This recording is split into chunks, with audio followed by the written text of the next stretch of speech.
Next, we have Tim Chung with Google on Enterprise QoS. So we're kind of running a little bit hot behind, so I don't want to stress you if you try to expedite. Or, is it already uploaded? Or? Yeah. Okay. Sort of modify the preset. Okay. Oh, you want to use your laptop? Yeah, it's still possible. Yeah. Just still the BJ. Yeah.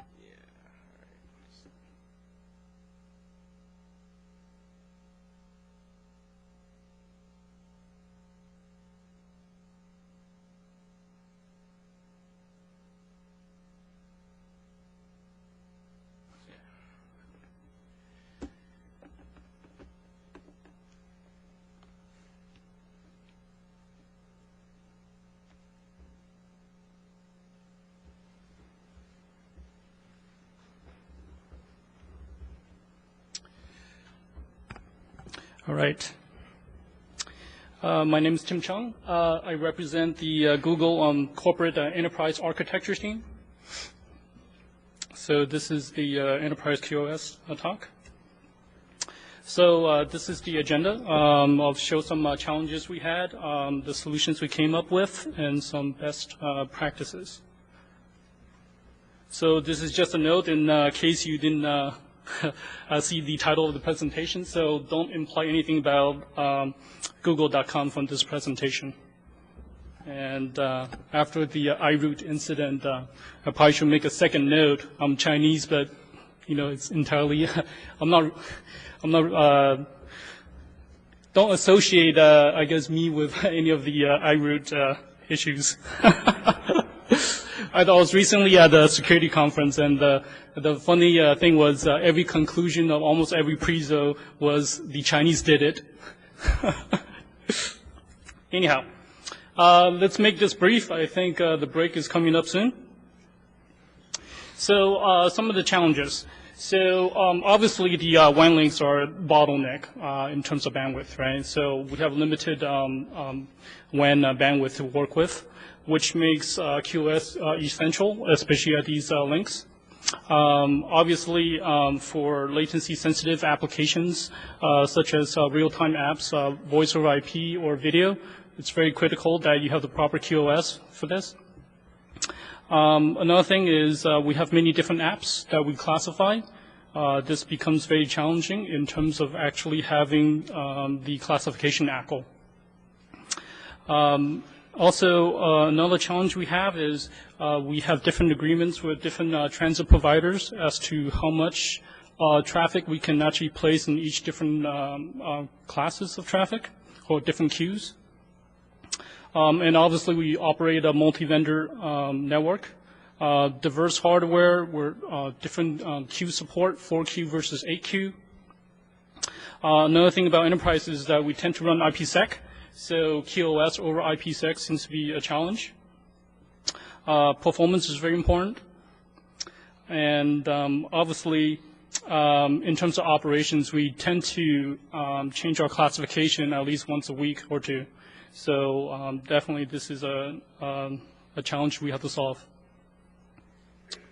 So it's obvious that from the classification standpoint, you want to do it closest to edge as possible. So this is just one of the best practices. Realistically, this may not be possible, right?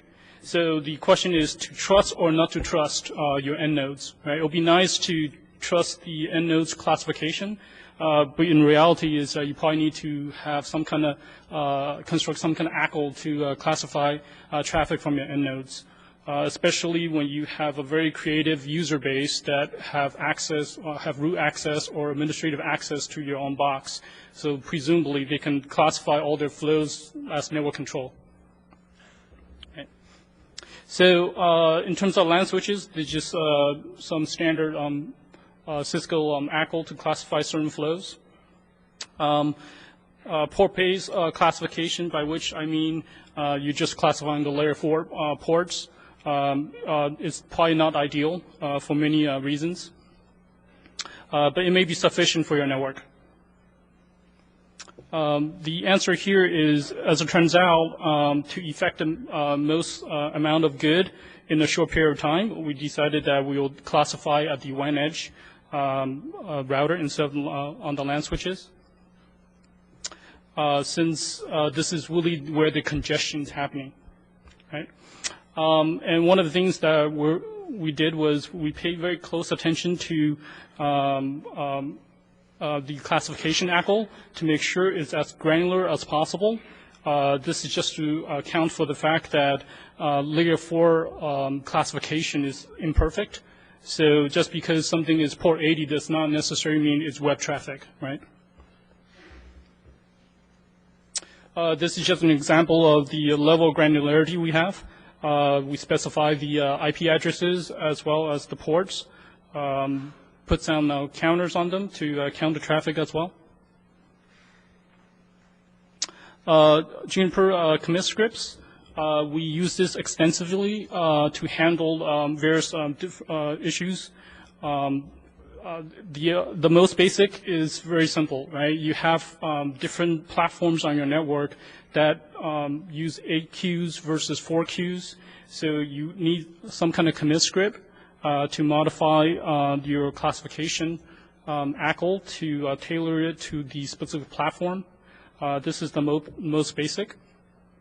But we also use the commit scripts to modify the classifier to take care of cases where we have these very specific routing instances on certain subset of the routers.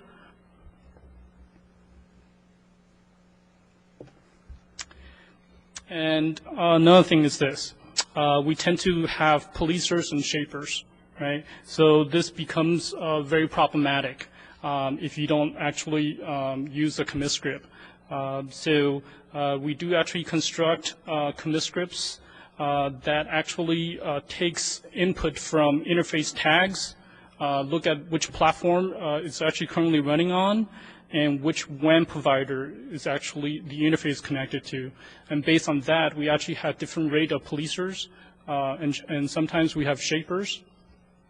This is necessary, for example, if your physical drop is actually a gig-e, but what you have purchased is actually just 50 megs. Right? So at the end of the day, what we end up doing is this, right? The business logic is actually encoded inside the commit scripts. And this is just a level abstraction. It makes it easier for our deployment engineers to deploy QoS and not really understand and deal with the complexity. And this is being done by the commit scripts. So we, like I said, we have policers. We definitely mark down certain traffic based on the business requirement for that particular link. Some more syntax here. What we constructed in the firewall filter is actually pre-policer and post-policer. So if you wanted to, you can do some basic calculation to figure out how much traffic was being marked down by a soft policer. This is some syntax on the policer. Don't, I guess, imply on these numbers here that these are actually actual, so it's been modified. So the operational aspects of QoS. This is very important. Our network is fairly large, so we want to effect changes relatively quickly. And at the same time, we like to be able to have some statistical counters to look at what we have changed. The solution here is not my creation, but actually our security team at Google. We use, they actually built this ACL generation program called Capirca.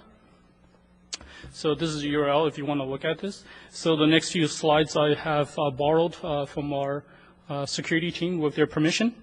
Essentially, Google matches its ACLs from the system. It's actually open source recently under Apache 2.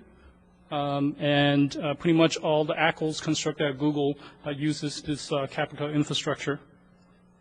So at a very, very high level, essentially what you have is you have these network definition files that essentially has IP addresses, And you have service definition files. For example, port 80 is WW is actually port 80. 443 is SSL, etc. And what you do is you create a policy file. And then when doing generation, you actually have vendor-specific code that actually converts this meta language to a vendor-specific ACL. So this is an example of a network definition file. As you can see, RFC 1918 is 10/8, and then 172 and 192 here. So service definition file, very straightforward. Here's an example of how we construct ACL for QoS classification. Here I'm classifying voice traffic, and this is the meta policy language. And this is the generated ACL.